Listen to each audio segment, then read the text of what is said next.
Welcome to the Everlast channel. I'm Bob Moffatt, Ram Nation 58. I'm here at the Everlast training facility here in Kansas City, Missouri, and I'm curious about a couple of machines and their stick capabilities. One of them is the Everlast 161 STH. I'm always curious about all the features that Everlast machines have, and this one here, little bitty machine, but gee whiz, I think it's got some capabilities, and I want to go through the menus and see what it's capable of and make some adjustments here. It's got a hot start feature. It's got an anti-stick feature, which I think is kind of cool. And it's got voltage reduction. Let's see, we've got hot start, we've got arc force, okay? I want to run some cellulose rods. I want to run 6011, 6010, and I want to run 7018 and maybe some 6013. So I'm curious. Curiosity is killing me today. So I've stepped in and with the help of Jesse McCullum here at the Everlast Kansas City Training Center, I'm going to run these electrodes on this machine and see what it's all about. Let's do it. All righty. I've gone ahead and tacked up a T-joint here with some 1/8" material, 1/8" coupons. And I tacked it up. When I tack these things up, it's kind of a habit. I will tack them and I'll purposely lean them out of square, and then as they're cooling off, I'll lean them up and get them close to square. I've tacked it on this side, but I'm going to start my weld on the opposite side of the tacks, so I want it to be straight. I'll run one bead across here. I'll run change rods, change settings. I'll run another one.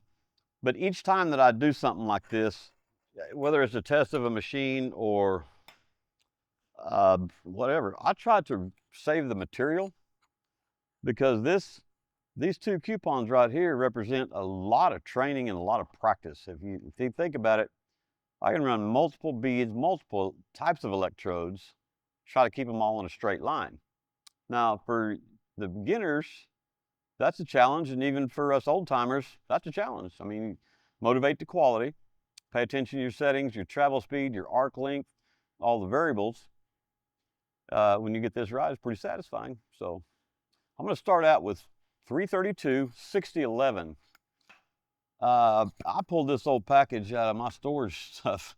I don't know what year this thing came about, but just by the lettering and the tube, of course the tube's all cracked. Here's Lincoln Electric, old time font, black and white. I mean, I'm guessing late 60s, maybe early 70s. We'll see if they run. We'll see if this machine will run them. I'm sure it will. So first weld out of the gate is a fillet weld with 332 6011. I'm at 68 amps. I just picked that out of the blue. I have no hot start on. It's set to cellulose 6010. Voltage reduction is on and anti-stick is on. To my readings and research here, the anti-stick, first of all, I'm real good at sticking electrodes. If I stick one, it's not going to keep getting hot because this anti-stick feature senses that and drops the amperage. Okay, won't let it get hot.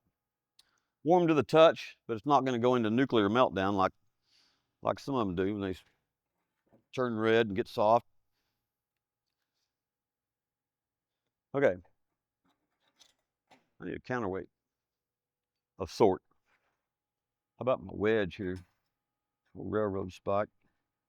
See if that'll hold it still. Here we go.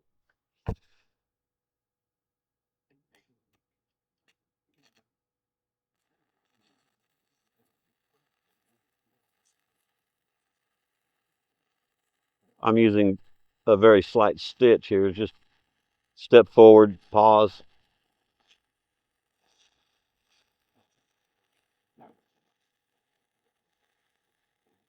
I'm not gouging the electrode into the weld material. I'm keeping a fairly short arc as I step forward each time. Nothing special.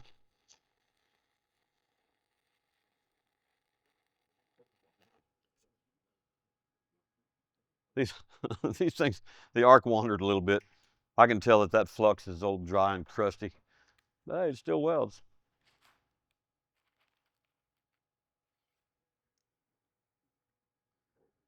So to complete this side, complete this weld, I'm going to start.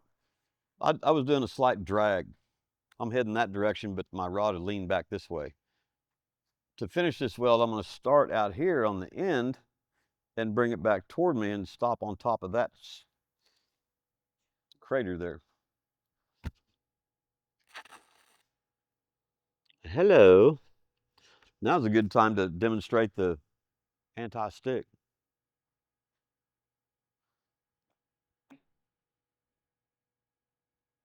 It dropped the amperage to 10 amps. That'll help. Oh, it's warm, but gee whiz. Simple as that. If it didn't have the VRD feature to it, voltage reduction, if you stick an electrode, just get your stinger off of it as quick as you can. Let this cool off and grab it down by as close to the end as you can and give it a quick twist, especially with a low hydrogen electrode, 7018, 8018. Let's try this again.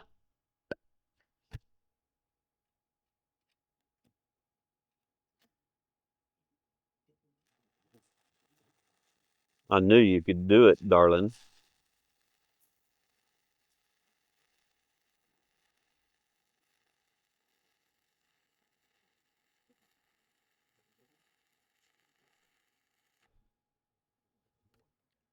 I think that's, I can tell this thing got some guts to it.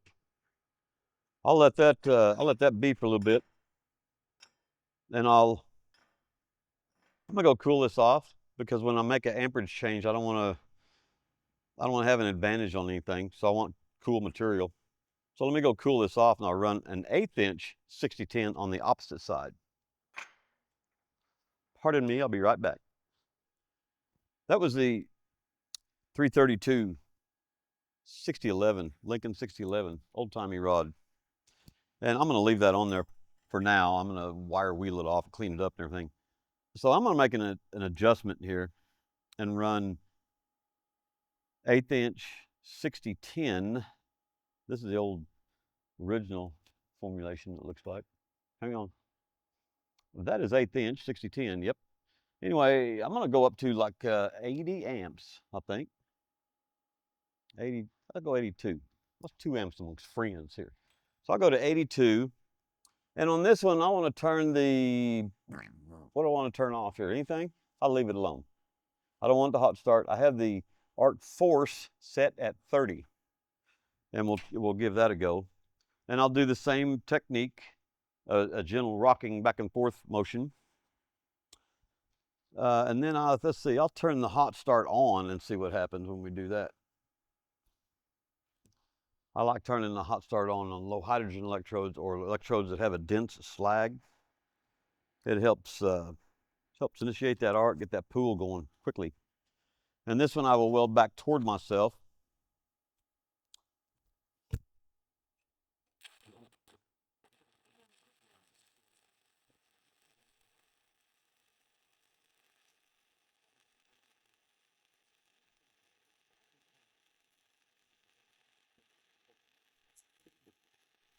Stable arc, stable weld pool.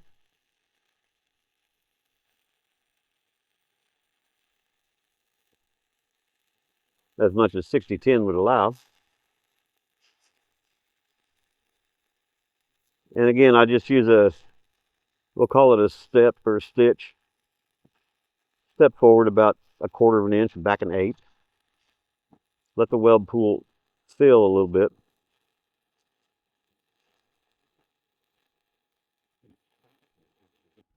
All right. I don't know, some of you may have picked that up on that view of the arc angle there, but I'm running into a phenomenon called arc blow. I get down toward the end of a plate. On DC welding, the arc will become a little bit erratic and it go places I don't want it to go. So I'm going to stop and go back the other way with the same angle.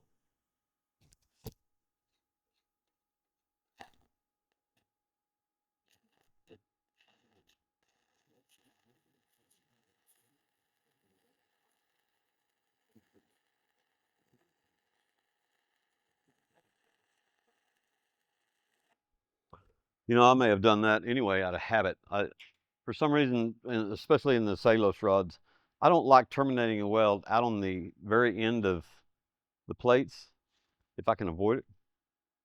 Pull that crater out there, it's really kind of hard to fill it up and it just blows it up. So that's just me. So now I've got 2 welds done, 2 cellulose fillet welds done. I want to clean them up and I'm going to run some more passes. Actually, I'm going to grab 2 more fresh coupons, but I will save this. I will save this and run some other beads on it. So give me a sec, get this out of here and I'll get a couple more going. So on those same settings, I could tack up another couple of coupons with the 6010, but we'll change and run the 6013. How about that? Everlast 161 STH. I'll grab a fresh bullet, 2 more coupons, tack these rascals up.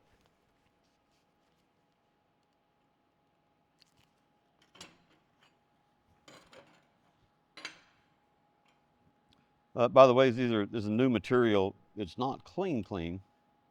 Still has the mill scale on it.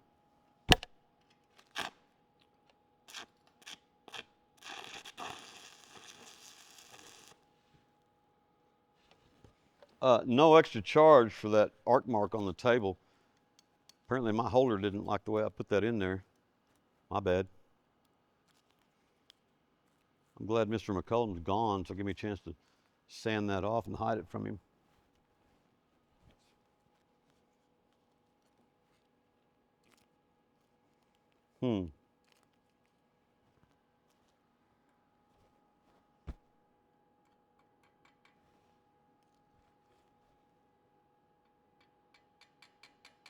Hello. I think it got mad at me.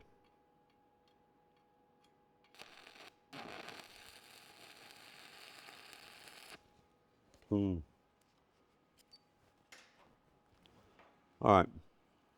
What would be a good guess to run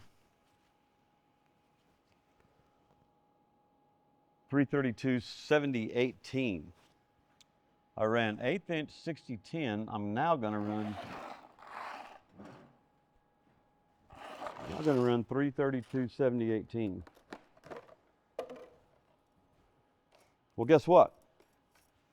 This is a smaller rod, but it welds at the same amperage as 1/8 inch 6010.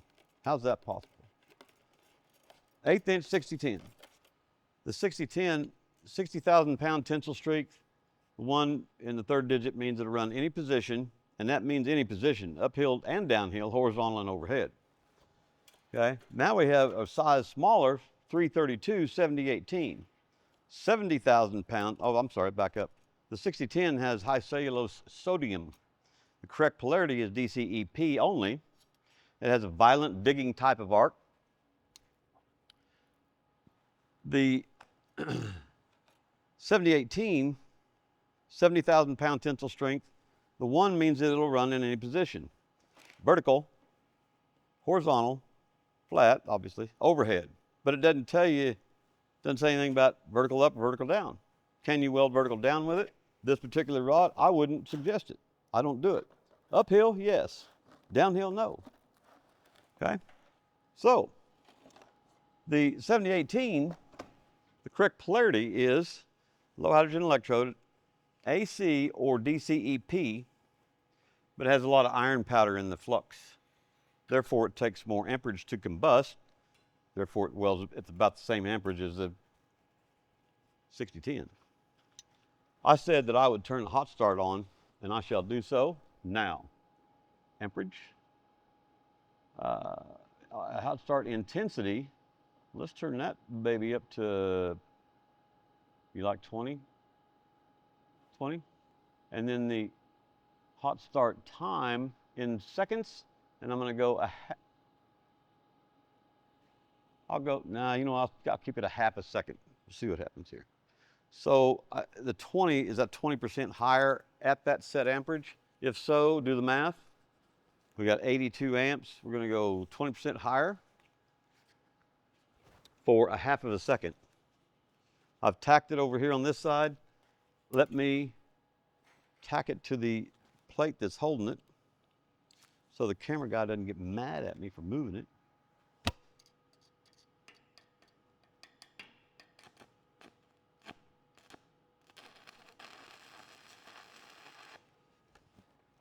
Alrighty, now I want to run the 332 7018, and I want to run it back toward me so the camera guy can see this arc and everything. This has a dense flux.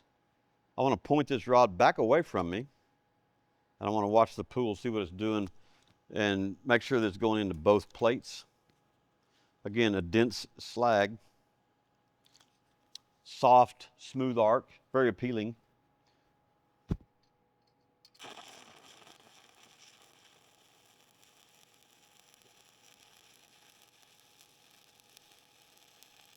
Yes, sir.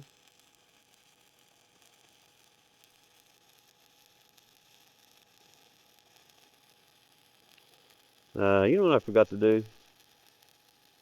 I'll point it out here when I finish this bead. Some of you already picked it up. If you picked it up already, message the camera guy. He'll give you $5.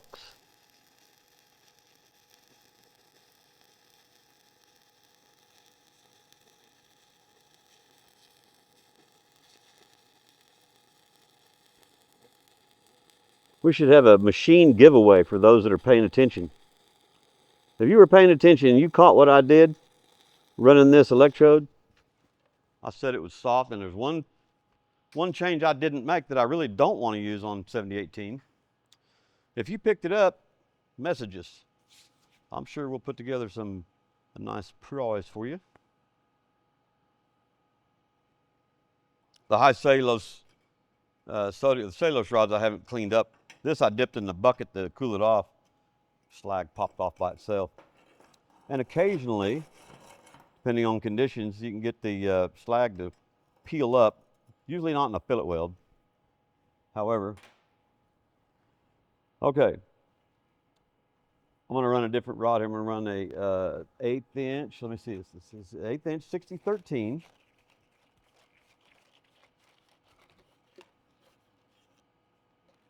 That didn't look like 1/8 inch to me. That looks like 332. That's 332. Somebody's just using this tube. That's what they're doing. This isn't even 6013. This is, nah, we're not going to run that. That's not right. That's another 7018, different brand. It's going to do the same thing. Excuse me, let me find a different rod. I'm going to find some 6013 because it's very, very smooth, very appealing to weld with. All right, I found something over here. This is a 3/32 6013. I did want to go up in amperage with if it was going to be an 1/8 inch, but I don't have the right rod of what I wanted to run. So we're actually going to leave it alone, but I'm going to turn one more feature off that I didn't want to run it with the other 7018, and that is the arc force. So I'll leave the hot start on. I want that with 20% in the 1/2 second, but I want to take this 30 out of there. 30 arc force. By the way, I'm going to see what this goes to. Oh my, it goes to 100. And I'm assuming 100 is a bunch of arc force. I'm going to turn this down to like 10. Negligible. You know what? I'll go ahead and turn it down to 5. How about that? 0. I don't want any in there. I just want to see what this arc does. It's a great feature. Arc force, if you're welding with cellulose rods and you need to do some digging and gouging to clean out some impurities after the root pass, it's a great feature. If you're fat and old like me, you don't like to grind, use the arc force. The hard start is good on dense slag rods. I don't, in my personal opinion, I don't use it on the cellulose rods because it's already a digging type electrode, digging type arc. Okay. 6013. The technique that I use on 7018 and 6013 is none. I just run it and let it run smooth. So let's see what we get here.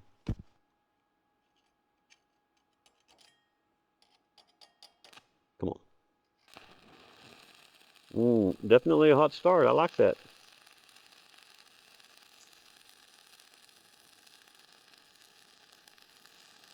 It's actually kind of hard to see your weld pool at times because the slag kind of runs around your whole into your rod. If you run it hot enough and at the correct angle and keep a close, steady arc, you'll see a vertical line perpendicular to the weld pool. That's where the slag starts forming, and that, to me, is running it correct. And by the way, this is one of those rods that the slag is so dense that it likes to run around in the front of your rod, and that's not cool. 7014 will do it, 7024, 6013. They're all different characteristics. By the way, 6013 got some titania, not titanium, titania in the flux. So that concludes 4 different electrodes on 2 different coupon plates here. Let me go clean them up with the wire wheel and I'll be right back. Okay, let's review, recap, and close out. First rod we ran, Everlast 161 STH, was the 332 6011.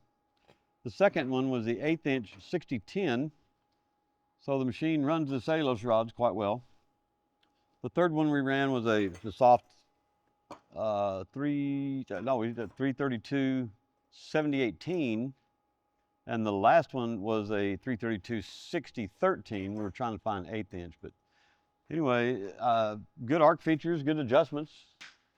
Wow, I'm impressed. Am I trying to sell you one? No, because I'm gonna buy it first. You know, it's a great machine, I think. Do some hobby work, do some actual fabrication, some repair. Gee whiz. Good features on it too. They all work. Simple, fairly lightweight. Get some work done. I appreciate you watching. Bob Moffatt for Everlast. Weld mean, weld green. Behave and have fun. Be safe. Thank you.